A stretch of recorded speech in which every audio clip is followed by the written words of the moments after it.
Hi, I'm Andrew Phelps, Director of the Oregon Office of Emergency Management, and welcome to our weekly watch report brought to you this week, as it is every week, by the Oregon Office of Emergency Management.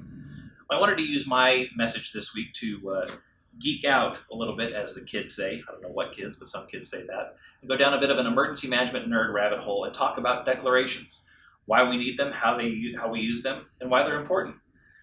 At the state level, the governor often issues emergency declarations to provide extra tools for the toolbox as she responds to emergencies and disasters. Often these tools are administrative in nature, things like issuing curfews or evacuations, as well as the recent COVID declaration and the stay-at-home order or the decisions to require masks in public places where physical distancing isn't possible. These are all things that are authorized explicitly through an emergency declaration.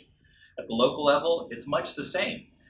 Very often, our cities, counties, and tribes issue emergency declarations to provide administrative tools to more effectively respond to the emergency or eliminate barriers to response. These can be administrative in nature, like emergency procurement or reallocating funding from one source to another source that's more appropriate for the emergency response.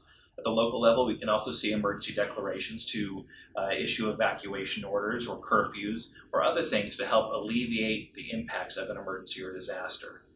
I encourage all of our city, county, and tribal emergency managers, as well as the elected officials and legal counsels, to review your emergency management laws, rules, and declarations to see what additional authorities may or may not be available through an emergency declaration. This way you can make a good decision about whether to issue an emergency declaration, or if you have one, whether it needs to be extended.